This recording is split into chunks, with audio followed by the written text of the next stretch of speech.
back for another Camino video. Today we're down at the trail shop in Halifax, Nova Scotia, and we're talking with Carmen. She's going to give us some pointers on how to adjust your backpack properly. Carmen? Yeah, this is the Kestrel 38. It's a 38-liter backpack, which is a really great size for something like the Camino. I'm going to have you put that on.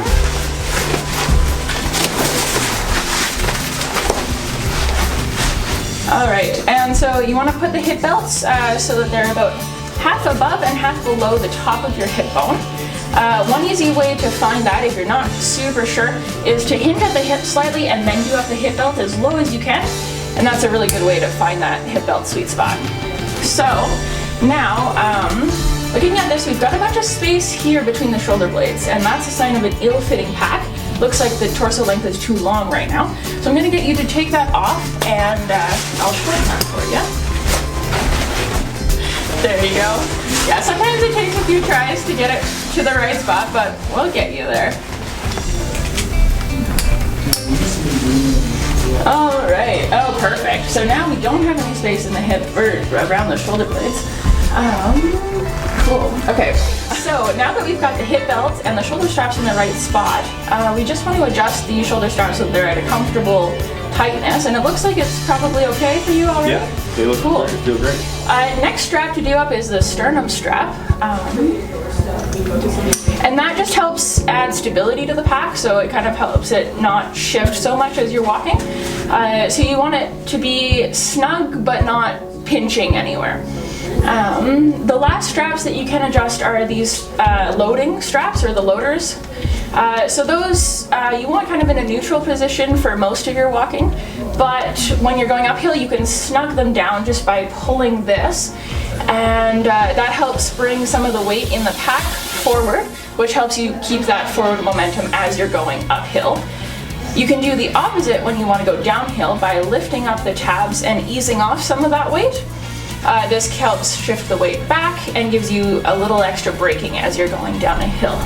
So number one, you adjust your waist strap to make sure it fits properly about midway between your hip bone. Yeah, and then based on where the hip belt sits, you're going to adjust the shoulder harness. Adjust the shoulder harness to be the correct torso length. Exactly. And then you're going to look at the, what's this one called again? The sternum strap. The sternum strap, to make sure that it fits loosely so that the straps aren't kind of falling off the sides and what have you. Yeah, just adds a little bit of stability to the back. Cool. Now, what are some of the features this backpack has? So this backpack has a really nice feature here. Between this and this, you can actually attach your poles there, and it's really easy to do as you're walking. So I know a lot of people hike the Camino with poles, but you don't want them all the time. Right. So being able to just tuck them under your arms, super snug, really easy as you're walking, huge. Super handy. And then the hip belt pockets are great for carrying your snacks and an EpiPen or something like that if you need it, a map, GPS, cell phone, all of those things that you want really easy access to. You've got water bottle pockets on the side. You also have a pocket here actually.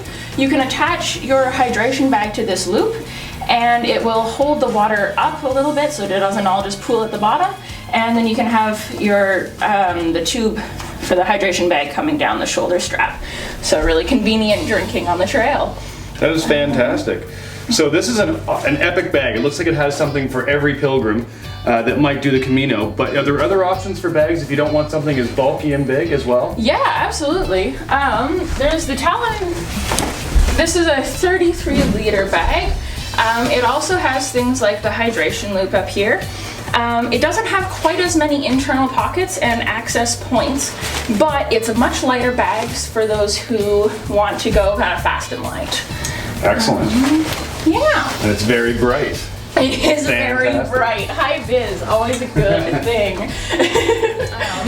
All right, so some things that you want to keep in mind when you're packing your bag are your ABCs. So A, accessibility. B, accessibility. B, balance, and C, compression. So A, accessibility, you just want everything easy access that you'll need frequently. So things like your sleeping bag that you'll only use at night, put those in the bottom. Same with your kind of night clothes and your toiletries and stuff. Bottom tucked away, you don't need to get them super easily. Things that you do want accessible, trail snacks, your map, any other emergency kind of gear, and then also just things like lip balm that you're using all the time. Then balance. Okay. So in your pack, you want to load things up at the bottom and along the middle, because that kind of reflects where you've got the bones that are going to be carrying the weight. So your spine and your hips. And also the fact that this bag is standing upright is a great sign that it's well balanced forward, back, and side to side. If it's tippy, then you might want to adjust where you've got things so that you're not accidentally loading one side too much, which can lead to create a lot of medical problems. Yes. Yeah. So a well-balanced bag. Some bags do have a funny bottom shape, so they won't stand up on their own very easily just because of the shape of the bottom. It's not to do with balancing, but some bags will do this, and that's always a good sign when they can. And then the compression, it's the C of the ABCs. Basically, you just want everything tight and small so that it's not taking up extra room in your pack. Right. That also helps, you can play with density that way too. So by compressing something, you can make it more dense and carry that weight in a more specific area, if that's what you need to balance your pack. Excellent. So thanks again to Carmen from the Trail Shop. If you guys are around Halifax, Nova Scotia, make sure to stop in and say hi and ask any more questions you may have about packs or anything else you need for the Camino. They've got it all here. Thanks again, and buen Camino.